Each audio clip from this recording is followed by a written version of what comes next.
Welcome to the Book of Mormon Evidence Podcast with host Rod Meldrum. This week's Come Follow Me supplemental study is Lesson 45, Ether 6 through 11, That Evil May Be Done Away.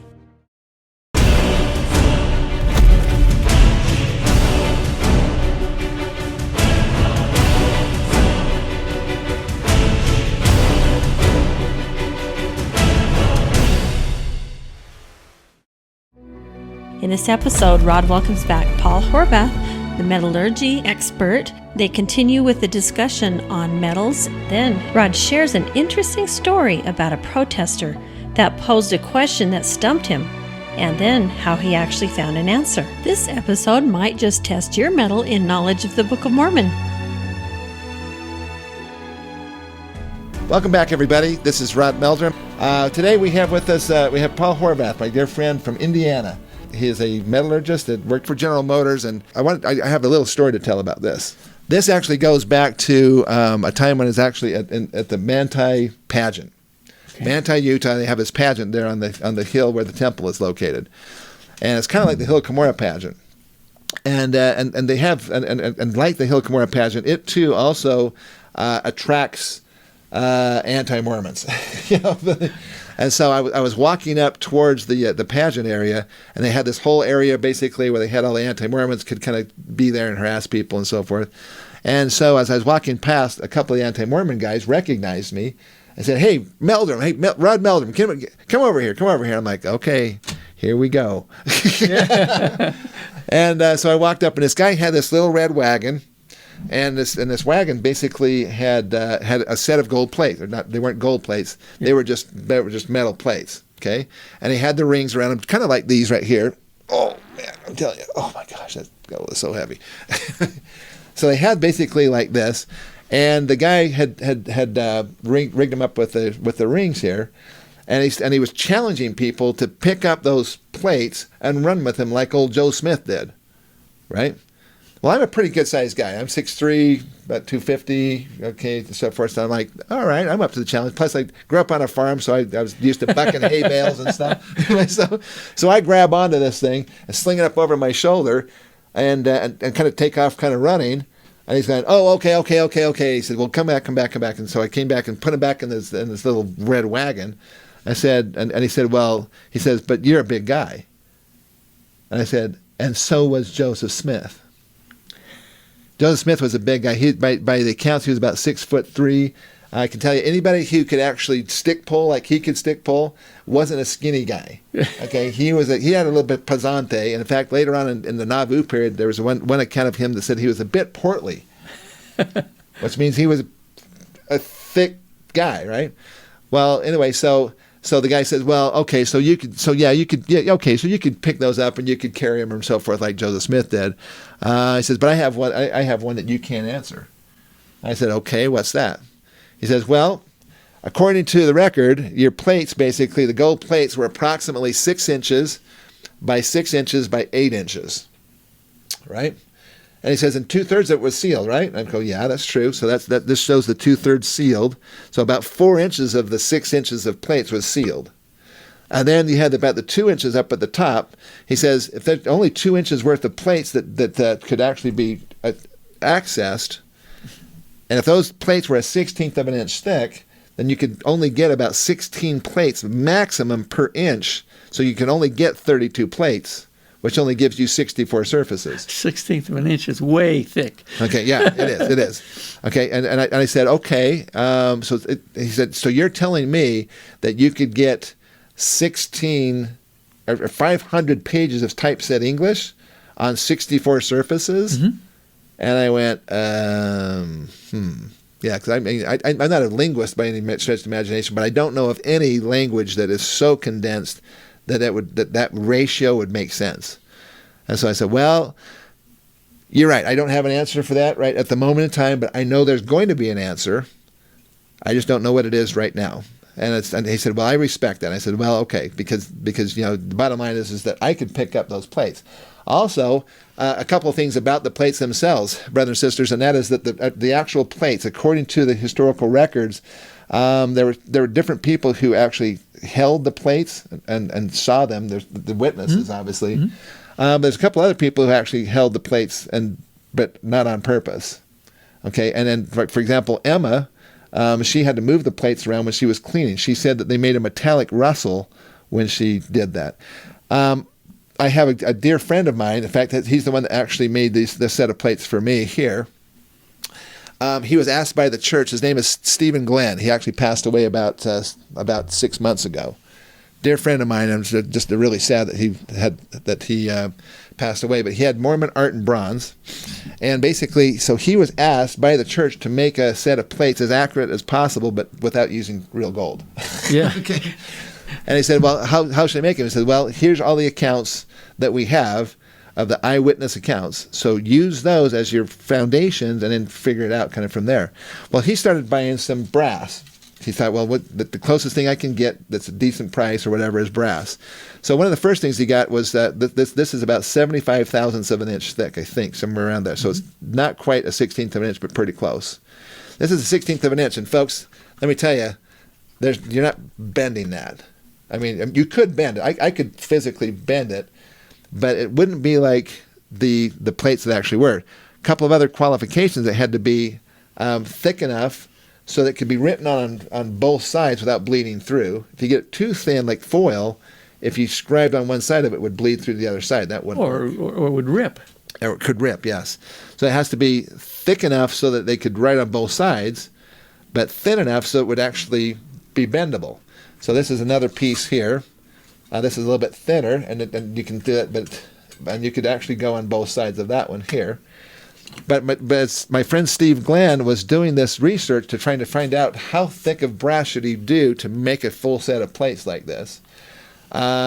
He got some 5 thousandths of an inch, which is basically foil. Sheet of paper. It's yeah, sheet of paper, a little thicker than a sheet of paper, and that one easily just bled through. You couldn't use that. But he got this piece. This is actually one of the pieces here. This is 12 thousandths of an inch. So it's about about 2.5 times as thick as a piece of paper. But interestingly enough, very flexible, very easy, but actually it's inscribed on this side, and it doesn't bleed through to this side. Okay. And so he came to the conclusion that somewhere around 12 thousandths of an inch would be the optimum thickness for a plate to be able to be used to be written on both sides, and then be able to actually do this. Okay, and so he was talking to me. We were actually in the same ward, so we were actually in high priest group one Sunday. And he said, Rod, he says, this is I've been asked to do this for the church, and he says, I think I found the right metal size. He says, but he says, I would like to know though, is there any archaeological evidence that people could even make a sheet of metal that thin? And I said, well, goodness gracious, I just happen to have this artifact that came from Michigan, and it's made out of copper, and it is a little copper scroll. He said, well, how thick is it? I said, I don't know. I've never put a micrometer on it, so I don't know. They said, listen, let's get out of here right now. We'll go down there to my shop, and I got a micrometer. And I said, no, let's wait until after high priest group is over. So we did. So we waited till high priest group. We did. Okay, honest folks, we did wait till high priest group was over. And then we immediately jumped in the cars and ran down to his office. Was not there far from there. I went to my house and picked up the copper scroll here. And we proceeded to take a micrometer, and we measured. We were able to get 3 measurements on this thing. Every single one of those measurements was 12 thousandths of an inch. Exactly the same size as this. And if you take a look at the edges of this and this, you can kind of see the edge of that, and you see the edge of this. And so let me tell you, folks, if I ever have an opportunity to go back down to Manti, which there won't be because it's now been canceled, but if I ever see any anti-Mormons, and I hope there may be some anti-Mormon or somebody who's having questions about the Book of Mormon is watching this podcast right now, let me tell you how this really comes down.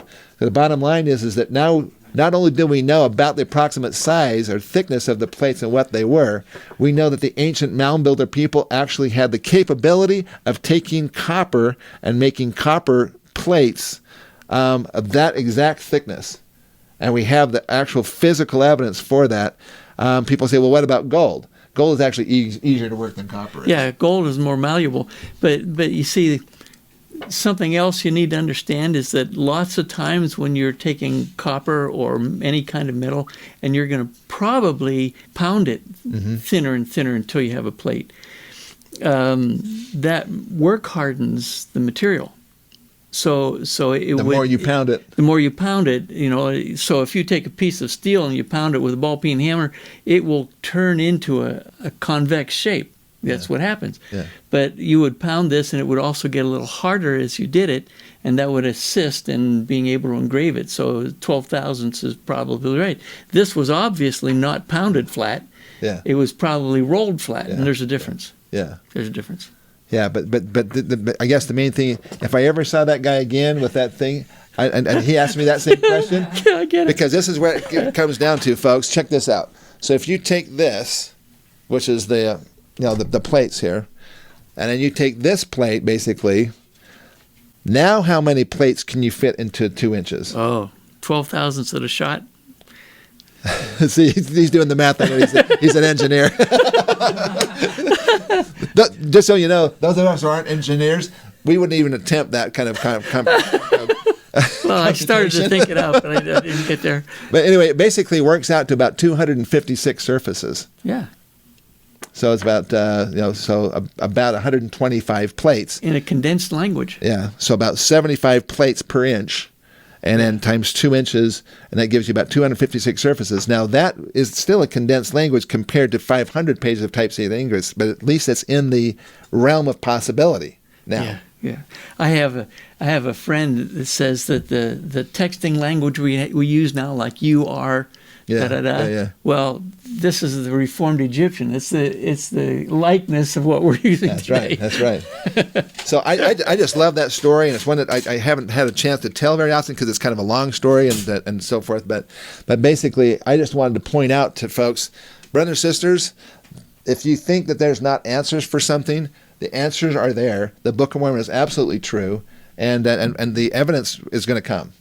And we may not have all of the evidence now, but right now I honestly believe that we now have about as much, in fact, probably maybe even more evidence for the truthfulness of the Book of Mormon as they have for the Bible.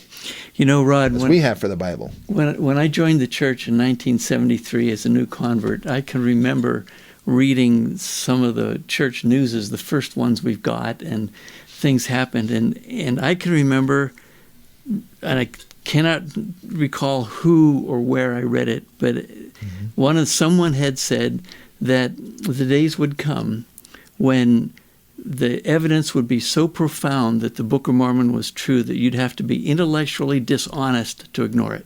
Yeah. And I remember that, and I think this carries off into this message. The Book of Mormon is true, and now the evidence has come forward that's extremely powerful. Absolutely. And then and sometimes you have to go back to the earliest accounts of the people that first came into these areas, because a lot of the areas have been farmed now for 150 years, 200 years, or even 300 or 400 years in some cases. And so let me go back to a couple of images here that I want to just point out here for you guys. So this is showing some of the knives and scrapers and so forth, which, by the way, I have with me. Let me just show you some of these metal artifacts here. So these are, again, artifacts. This is from the Keweenaw Peninsula area up in Michigan. This is a metal scraper. This is the actual one that you'll see in the book, okay, in the Exploring the Book of Mormon in America's Heartland. Here are some additional ones. Now, this one is a really interesting one as well. Okay, this one is a little, right here on this side over here, is a little amulet made out of copper, and it's actually got a hole drilled in it. You can see where they could actually take a piece of basically string and go through that. There is a spearhead here. There's a bead here. This one is an interesting one. That is basically, it's a piece of copper, but this one again has been overlaid by silver. So they've been able to take the silver and smelt it onto the copper, which I'm not sure exactly how they do that. Let's see, there's a couple other artifacts here I wanted to show you guys. This is also in the book. You can actually see this one on. Let's see here, the other page. Yeah, this is at the top of this page here. Okay, but this is a knife. You can actually see the tang end of it here, and then the knife there. And again, this is the ancient copper artifacts here. And then this one here, This is not in the book. This is one that I got later on, but this was discovered just about 4 years ago. It's an actual entire necklace set. Oh. So you can see each of the copper beads, and they actually graduate from larger beads down to smaller beads. So it kind of would have graduated up on the string here. This is a rolled copper. It's basically that thin copper, just like the scroll, but it's rolled around into making a hollow bead of copper. And then these are 2 amulets that were also part of that necklace set. So somebody died or lost their necklace set there, and then this was just discovered here about 4 years ago up in Michigan. All right. While we're showing that real quickly, I'm just going to go ahead and show you just a couple of these real fast. So these are just more copper arrowheads. I mean, there's so many of them. You can go on eBay and you can buy these things. Sometimes they're hard. These have nice provenance, meaning that they know where they came from and who dug them up and who owned them and so forth. On eBay, it's hard to tell, what's going on there. But these are awls, basically for punching holes in things. This is a nice little scraper here, and another. This is a bead of some sort. It's hollow on the inside, and a spear or arrow tip, and again more spear tips and arrowheads and awls, and anyway, there's just all kinds of stuff. They had all kinds of metalworking capability here. All right, so I just wanted to show you those items here. We're going to get into those in just a minute. Okay, now back to our images for just a second here. So this is showing that this is a copper spud that's about 7 inches long, the socketed spear point, and so forth. So there's about the gold and copper and silver, and more artifacts. This is from the pioneer history of the Holland Purchase of Western New York in 1849. He said that on the farm of M.B. Crooks, there was a tree that were turned up and several hundred pounds of axes were found. A blacksmith who was working up some axes that were found in Aurora told the author that most of them were without any steel, but that the iron was superior quality. These are iron axe heads dug up prior to 1849. So that's pretty interesting. This is again from that remains of rude specimens of earthenware, pieces of copper, and iron instruments of rude workmanship are plowed up in the area. And of course we know this is also from the book, so you can read this. Is from Ether. They talked about mighty heaps of earth to get the ore, the gold and the silver and the iron and the copper. So this is the Jaredites basically doing their mining stuff, and then more examples of iron axe heads and steel and so forth there on the left hand side. Now, I want to talk about this guy here and this book. So this is one of the books that I know that you brought, in fact, with you here to Utah. Yeah, I did. Show him your copy of this book, and do you want to tell him a little bit about this? Because that's who this guy was, that picture. So this is a picture. The 3 people in the center in the picture, the one on the it'd be the left, the older gentleman is Mallory. Arlington Mallory. Mallory, who had been studying these things since 1920, been involved in them. The young man in the center is Bill Connor, who is the fellow shown in the picture there. Yeah. And he's about 24 years old at that point in time, and had just barely gotten his first job as the scientific writer for the Chillicothe Gazette. Yeah. And that's how he got to know Mallory. Uh-huh. And the other person is Mallory's grandson, I believe. Yeah. So here's a picture, and it shows them. This book talks about Iron Age in America, Iron in America, really pre-Columbian. Yes. Mr. Mallory and Mr. Connor did not know the Book of Mormon or anything about it, and so they go through where and neither did Bill Connor. Yeah, Bill Connor. Bill Connor's not a member either. Yeah, they didn't know, and so their writings, they're looking for a source for the people that could have done it. They thought of the Norse. They thought of other kinds of peoples, the Vikings, that may have come and done those things. So I find it interesting, and he talks about a group of men called archaeometallurgists who do research on ancient metallurgy. I have not read any of their things, but I'm aware of them now. And so I think they will have drafts of furnaces and other things.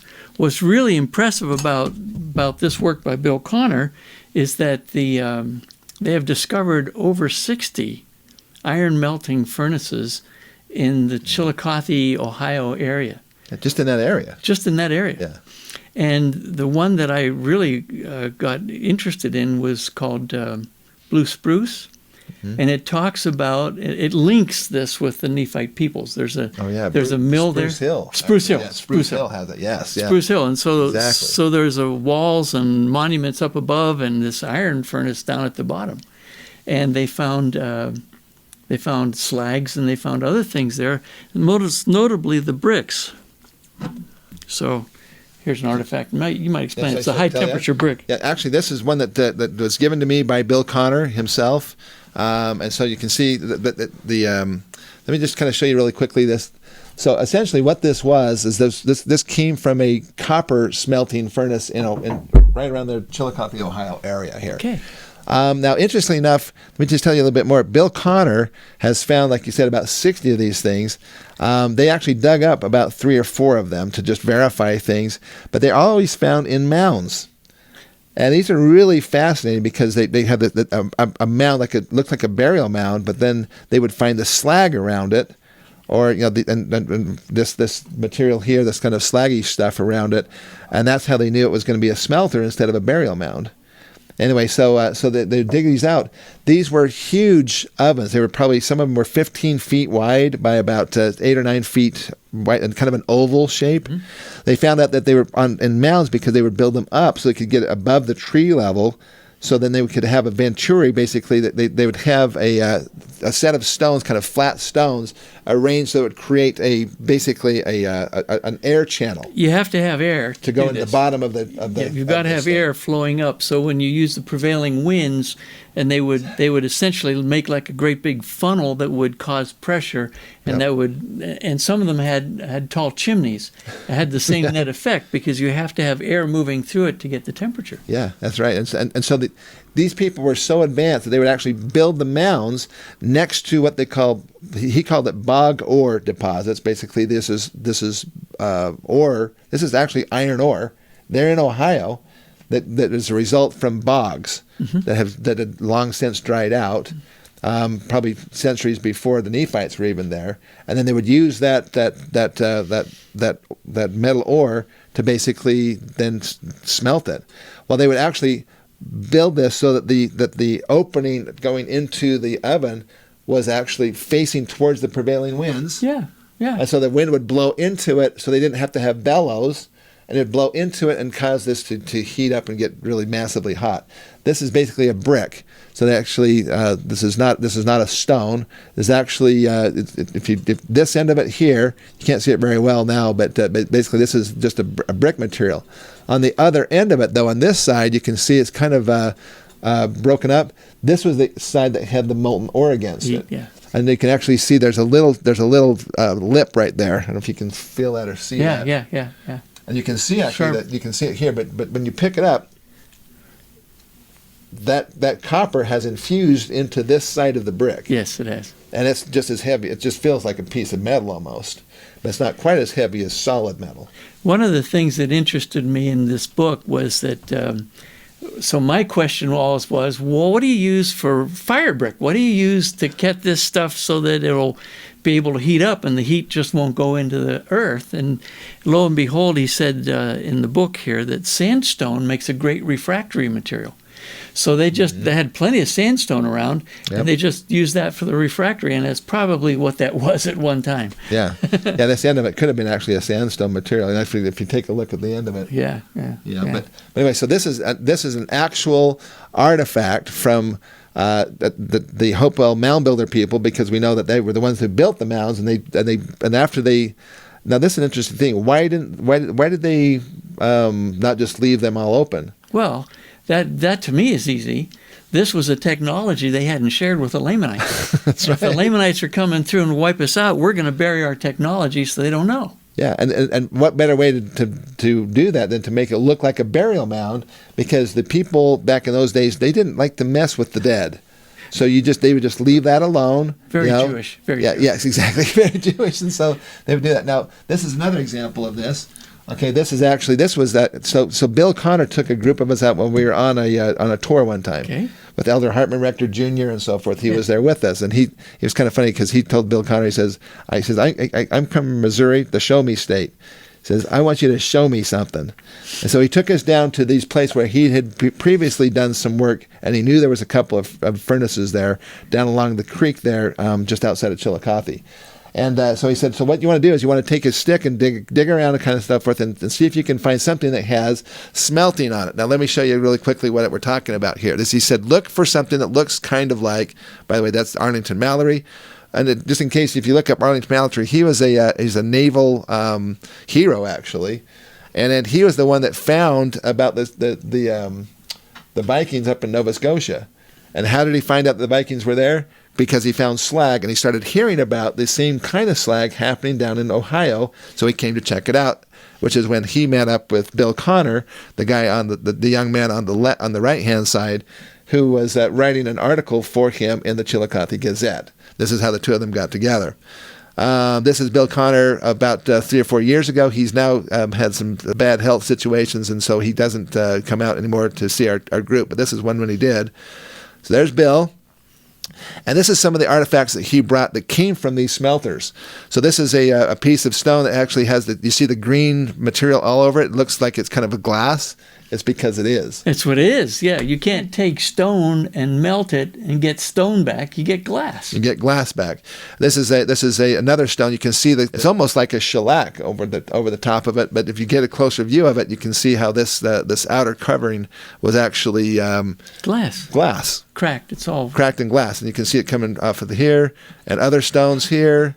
Additional information there showing that, again, this high temperature glazing. This, by the way, does not happen in nature. If you find this is absolutely human caused. Yeah. So there's no question about this. And again, these are actually two pieces of, and guess what they were? Sandstone. Sandstone? These were sandstone, and they're actually melted together. If you can take a look right up in this area right here, there's actually where it's kind of, that glass is actually pulled across the two pieces of sandstone and holding it together. So you can see it here better. You can see the sandstone right here, and you see the high temperature glazing over here. You see that? Yes. All right. I do see that. Now this one is what we call the smoking gun of Book of Mormon geography right here. Okay. When I say smoking gun, because this one was one that was found, and actually this is in the book, the Exploring the Book of Mormon, America's Heartland book. It's right here. So if you have this book already, you can check it out here. But basically, this book has this. This was actually found in June 30th of 2003. They were actually Bill Connor and several of his friends and a couple of archaeological people. These archaeologists, they refuse to do an archaeological dig on any of these sites. They will not do it. Bill has been for 40 years trying to get them to do an archaeological dig. They say, well, we already know the answer. These people were not that advanced. These people were not doing smelting stuff. We already have a conclusion. So we already know that. So we already come to the conclusion. So yeah. So we're not going to even look. But this is what he and his team found. They found at first, they just pulled out, it just looked like a rock, kind of like a big thing like this. Okay, here's a oh gosh. Okay. By the way, this is a hammerstone from the Adena civilization, and this is how they were getting the metal out of these areas up in the Keweenaw Peninsula. They had to beat the metal apart, and so they use these giant. This is greenstone. I mean, feel how heavy that is. I mean, is that? Oh, that's heavy. that is one of the good densest dense rock. stones. Good dense rock. And you can see how it's been kind of around the sides of it here. And we're going to talk to you a little bit more about that. Here is how they would attach this to a handle of some sort. But anyway, so I wanted to tell you really quickly. So this one, basically, they pulled it out, and it had this extreme density. And they're like, whoa, that's really heavy. That's not normal for a rock that size. And so they were kind of looking at it, and they're kind of trying to figure out it just looked like a rock. And so finally says, well, let's break the rock open and just see what's on the inside. When they whacked it with a small sledge, instead of being a rock, brothers and sisters, this was a iron axe head still sitting within its clay mold. Yeah, it's in the mold. Iron in the mold. And it's not an axe head like you typically see in a European axe head, which is kind of a squarish shape, with a wedge thing. This looks like their original axe heads, like the axe heads that we have from the Hopewell Mound Builder people. So if you take a look at kind of the general shape of it and so forth, it's very similar. This is smaller than that is, but you can see there the general kind of the how it looks here in comparison, and it's amazing because these people made a mold. They poured liquid iron into the mold, and so you have an iron axe head.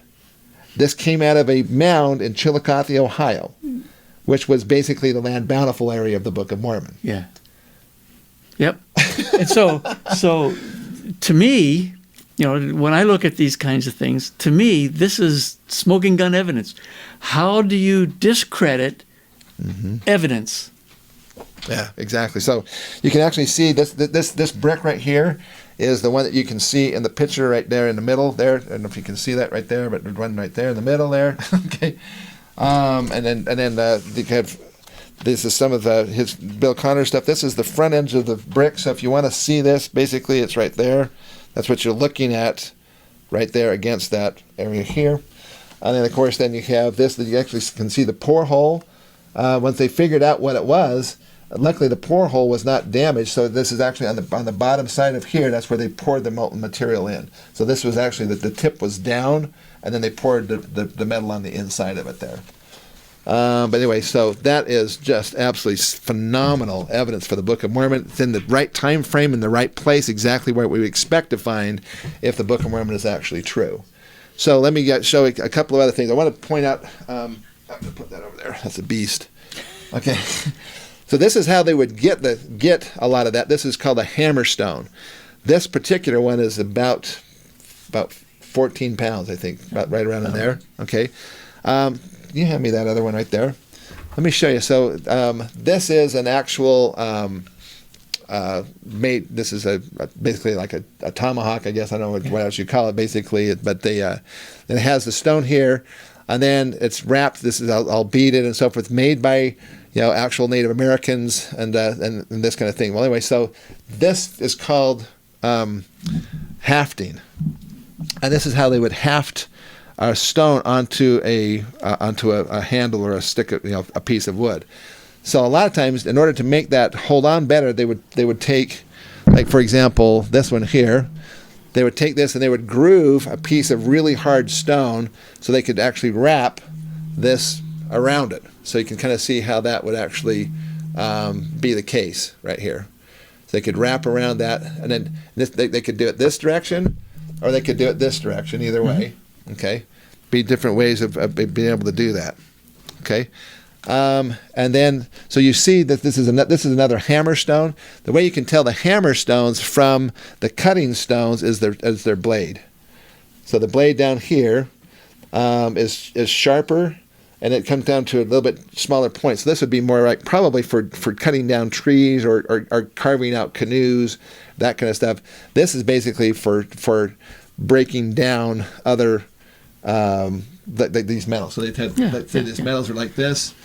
They would take this basically, and then they'd hammer pieces off of that metal. Boom, boom, boom. They had to break off hunks of this, and so that's what they would use, a bigger one.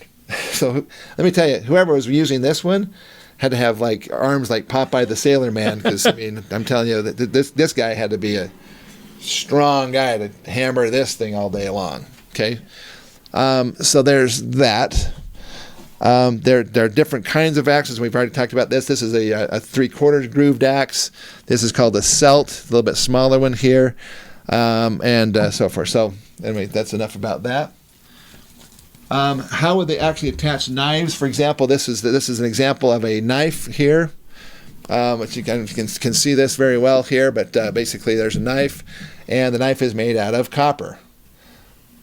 And so they use that. This is a piece of an antler, a deer antler, and then they just attach that to it. There's a little leather case that you can put it in, and so you have this going on here with this knife. Now, this is another interesting one. Pass me that little one right there. Okay, what do you think that is, Paul? Well, I've been fussing with it for a little bit here now. It actually looks like it's got the groove around it for being It's got a groove. hafted. It's an axe. But I kind of think it's copper. It evidently is not magnetic. Yeah. And that feels an awful lot in density like this one does. This is a little lighter, but they're close. Yeah. So I think it might be copper. It's not wood, and it's not anything else. Copper axe head, possibly. Yeah. But you can definitely see this. I mean, it's got the groove around it, just like you'd expect to see, and most of these other things here. Anyway, I'm gonna have to try to find out a little bit more about what that's actually made out of. But that's just a mystery here. So, take a file and scratch across it, and it'll tell you real fast. One spot there would be easy.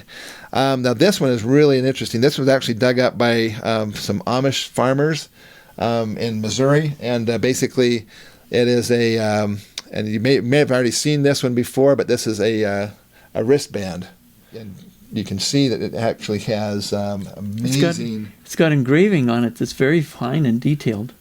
It's beautiful. But it was probably broken in half. Somebody apparently attempted to solder it back together. They've scratched off the green stuff, and then there's little bits of solder stuck on it. So before I was able to find it, they actually had done that. But the rest of it is pretty much pristine, and you can see on the inside and the outside. You can see everybody the hopefully you can see this here. You can see some of the engraving going on there. Where did it come from? What's that? Where did it come from? Well, it came from Missouri. Okay. Basically, the central part of Missouri is where these Amish folks are. I think they're actually called Mennonites there. They're not technically Amish. But anyway, so there's some of that information. Okay, and then when it comes down to that, so I was back to this particular stone. So we're there with Hartman Rector Jr. and William Connor. And so the people were kind of digging around a little bit. He says, sometimes if you find something with some high-temperature glazing on it, that's what you're looking for. Well, this one guy who was on our tour, basically his name is Ron Rouse. He actually he found this piece, and he pulled it out, and he goes, well, is this what you're talking about right here? And Bill Connor looked at him and said, that's exactly what we're looking at. That's high-temperature glazing on the surface of this, and it's a brick. You can see it's actually got, this is how it was found. It was actually had surfaces like that and high temperature glazing on it. And so this was found in 2010 by Ron Rouse at the Garrett site in Chillicothe, Ohio. And so that's a little bit more information. He actually donated that to me. He said, well, you'll be able to do more with that than I can, so, which is true. Okay, so then, now, last couple of minutes here, we need to cover just the last couple of things here. So, if we go to, there's Iron Age America before Columbus. There's a little bit, these are from the pages of the Exploring the Book of Mormon, America's Heartland, so you can actually get more information than what we just gave you. This is the smoking gun axe head here. And then this is actually the Turner Mound group. This is what they feel like the smelting furnace would have been like. All this can be found in Exploring the Book of Mormon in America's Heartland. This is, by the way, the number one, over the last number of years, it's become the number one best-selling book on the evidences of the Book of Mormon that's ever been published in the church. Oh, that's great. With about over 45,000 copies have gone out. And then, and so this is, they talked about Mosiah here. It says they had breastplates, and they were made of brass and copper, and they were perfectly sound. This is what they found from the Jaredite civilization. And they brought swords, and the hilts thereof have perished, because they're probably made out of wood, and the blades thereof were cankered with rust. Now that's an interesting aspect. If they're cankered with rust, what kind of metal is this, Paul? Got to be iron. Got to be iron, that's right. So they weren't copper, these were iron. Or steel. And interestingly enough, so people said, well, in Central America, they have these wonderful things called the macahito, which is essentially a wooden club with obsidian rock or blades in them, and they say, well, but these things were really sharp. As you can see, here's a guy that's cutting off the arms of somebody. So they said somebody said they could cut a horse's head off with one whack. Well, that's nice that they're really sharp, but how do those rust? They don't. They can't rust. They get dull. There is no rusting going on with a wooden club with obsidian blades in it. So, so this is not what we're talking about here. There's no mention of anything like this. Basically, they did say they had clubs, but they didn't say anything about any kind of blades like that or anything like that in the Book of Mormon. So the big question is to you, which of these is a sword? Because I submit to you that the one on the left is a sword. The other one, the Makahil, has nothing to do with the Book of Mormon, and it doesn't require any smelting. Which brings us back to the last couple of things here. You've probably seen this before if you've been watching our podcast. This is kind of a wishful understanding as far as what the Laban sword might have looked like. It did have the hilt was of pure gold, and the blade thereof was of fine steel. So that would be pretty fine steel. Basically, this is probably stainless steel in this particular case. But nevertheless, that's what that sword of Laban would have looked like. More than likely, the other swords would have looked something more along the lines of this. So if you take a look at this one, this is we call this Zelf sword. Zelf sword. Okay, I get it. And we have no idea what these look like because most of the time, if they were metal, if they were made out of iron, what's going to happen to these over 1,000 years? Rusted away. They're just going to be a red stain in the dirt, basically. Yep. They're not going to maintain that. In fact, this one right here was just only made just a few years ago, and already you can see the rusting all over the blade. It's like my car. Rust. Yeah, that's right. That's right. Like all of our cars, they eventually do that. But anyway, so this is just kind of an interesting looking sword. I think that that might be a possibility of what they may have looked like. More than likely, they weren't this long. And we can show you now, archaeologically, what they actually did look like or what we think that they may have looked like. Okay, so, and by the way, in the book, it basically goes back to the evidences for copper, silver, and iron and swords. This is actually one that was found on page 176. And on the lower left-hand side, it says the engravings of the silver-plated disc and also the embossed silver plate are herewith presented. These articles have been critically examined and beyond doubt that the copper bosses are absolutely plated and not simply overlaid with silver. Between the copper and the silver exists a connection such as it seems to me could only be produced by heat, and if it is admitted that these are genuine remains of the mound builders, it must at the same time be admitted that they possess the difficult art of plating one metal upon another. And so you can read more about that in the book. This is a guy that's actually found a sword, copper. This particular one is a copper sword. And this is courtesy of Wayne May. And then these are swords, basically scimitars and swords and so forth that are found among the Hopewell Mound Builder civilization. And so let's just finish up here with the final thing here. And I know you got to go meet your missionary, your missionary, man. It's pretty awesome.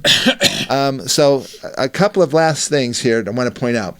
When it comes down to artifacts, people say, well, gosh, where's all the evidence for the artifacts? People all the time are saying, well, if it happened in the heartland of America, where's all the stuff?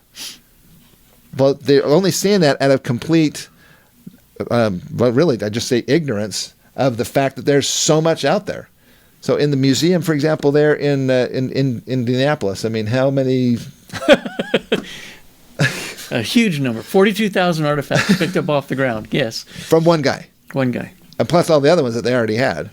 So just to give you an idea here, there's books about this stuff. This is collectors of the historic and prehistoric artifacts, and a couple of things I'm just going to show you here. This is showing. By the way, each one of these are artifacts that they show here. These are whole collections of artifacts that these people have put together here. And let me see if I can get this out here. Wanted to point out these here. For example, this one right here is very much like this one right there. So you can see the two of them. I don't know if you can see that very well or not, but anyway, so you can see this right here and that one. So you can see that this axe is basically just like the ones that you have in the books here. Let's see. Let's go to this one right here. This is an interesting one. This is an interesting kind of a face here. And this is another one. This is a black stone that I got also. And it has a face on it. It has a hole drilled in it. I don't know if you can see that very well or not, but there's a bit of a hole in there. Here's some other examples of some other artifacts that we can show you here. So this is an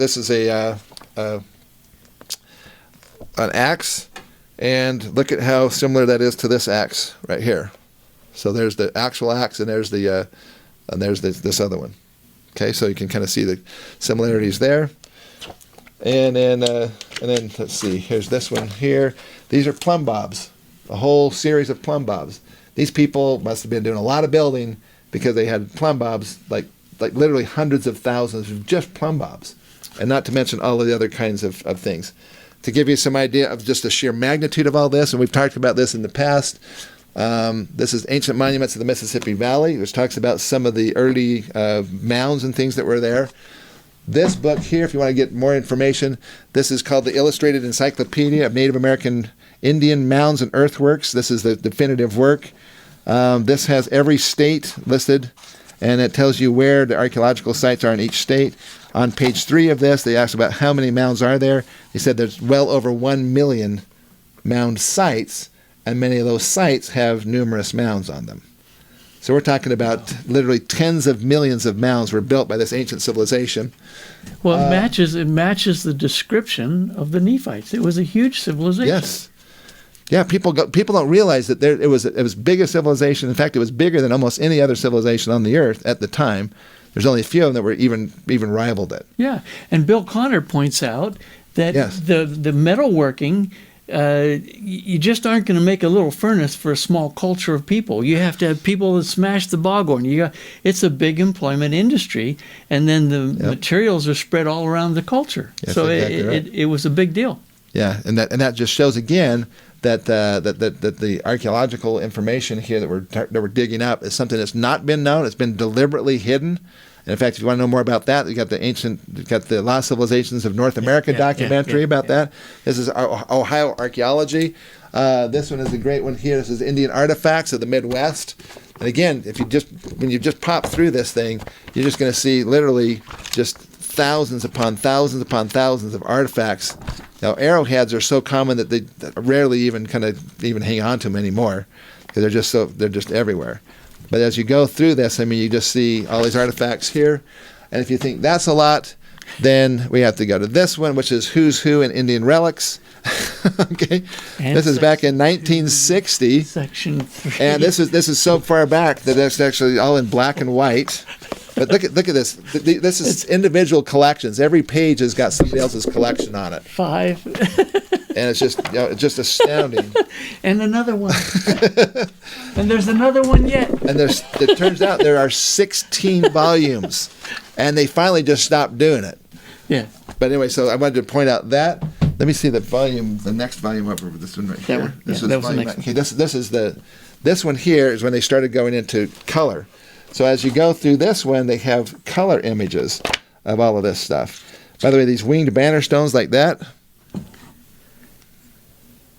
there's an actual one.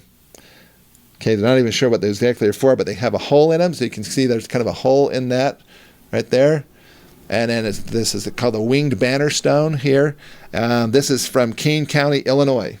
This particular one was. And then if you go through, we're going to finish it up here. So these last couple of things here. By the way, these are called gorgets. Not sure what those are for, but here's some from my own personal collection here. And so you can kind of see some of these similarities here of some of these different stones, like this one here and these other ones. So, but as you go through them, they have different shapes for some of those things. Let me see here. Let's see. This one was. This is inscribed shells. So that shows that they were inscribing, which means they had to have the technology to be able to create a stylus and be able to scratch out stuff, which we'd need to have if you're going to make gold plates, right? So you need to have styluses. So we have the evidence for the styluses and so forth as well. And then last but not least, there's some just showing again. I wish if you had time to actually go through and see this, but there's literally just unbelievable the amount of collections and the sheer number of these things are telling us that the Book of Mormon people were in fact advanced. There were a lot of them, and so Paul, before you leave, I want to because you're a metallurgist and because you've taken the time to do this, we want to give you a little example here of what it feels like to be a Nephite. So here we go. So we're gonna put on the breastplate of righteousness. on you, okay? You put that baby on here. So put that on. We're not going to hook it all up and everything, but let's just put this here, okay? Well, we'll go ahead and put that in there. Okay, so there we go. Okay, so we're going to give you the Helaman Warrior Award. I don't know, should we call it that? Yeah. Okay. That's great. Look All at right, this. and then here is something else you can put on. Put those on your waist there. All right. It's body armor. You're the metallurgist, right? So, You betcha. all right, and you talked about the first thing that when we got into the museum, they had those things to put on your ears. Yep. There you go. All right, so put that on your head first, though, so we can. Now, it's going to probably mess his hair up, so we're going to leave this on until we finish. But anyway, so then we put on the helmet of righteousness and the breastplate and so forth. I mean, basically all these different things. We can hook this up here, and we won't hook that all the way up. But now you're all set to defend your home country. There you go. Take There we that go. black part. Well, anyways, how does it feel to be Captain Moroni for a few minutes here? This is great. For those of you who didn't know, this is actually all armor that was made by my friend Jody White. He was asked to do this for the Gilbert, Arizona Temple dedication for their youth celebration. They had a young man who was Captain Moroni come riding on a white horse with the title of liberty, come riding in and so forth, the title of liberty, and then he sat right there with and President Monson, and the horse actually bowed and everything. And so this was used in the temple ceremony. The youth celebration ceremony, that would be. Okay. Well, listen, Paul, I want to thank you, and thanks everybody for joining us. I hope this has been informative. The bottom line is, brothers and sisters, the Book of Mormon is absolutely true. The evidence is with us. We have overwhelming evidence for the Book of Mormon. We have everything that was mentioned, every metal mentioned in the Book of Mormon in the right place, in the right time frame, with the right kinds of metal materials and artifacts. And it's just absolutely astounding to see how this all just fits in so beautifully with this beautiful book that we all love, the Book of Mormon. The Book of Mormon. Oh, Rod, thank you. This has been a treat, and I'd like to add my. Add your testimony if you would. That would be awesome. I'd like to add what I have to say. I've studied this now for 47 years, and I know it's true, not because of what someone Of all told me, this, yeah. but because of my fasting and prayer and seeking the Lord. And so I'm really grateful to be able to be a part of this. And thanks a lot, Rod. My pleasure. Thank you, my friend. So basically, we want to encourage everybody to keep seeking further truth and light and knowledge. A couple of things that I wanted to bring up here. We have Wayne May has information on archaeological stuff. This is the Book of Mormon Archaeology in North America, number 1 and number 2. He's got some new ones out as well. The presentation I was just working from is called Book of Mormon Metallurgy. This is number 3 in my series. Basically, this is a 6 DVD set called Book of Mormon Evidence number 2. It's about 8 or 9 hours. This is not for the faint of heart. It's for those who want to seek truth and they want to find out the physical evidences so they can defend this great gospel that we have and its crowning book, basically this foundational book, the Book of Mormon. So thank you, everybody. Hope you'll, if you like this, if you enjoyed this, hit like. For the first time ever in the history of the church, we have overwhelming evidence for the smelting and all the things that are talked about in the Book of Mormon. It's right here. We just want to be able to show you that information so you can tell your friends, neighbors, and those who may be not as strong in their faith as you are, to share with them this information. Thanks, everybody. Have a great time, and we will see you next week. Happy birthday, Paul. And happy birthday, Paul. Thank you. That's right.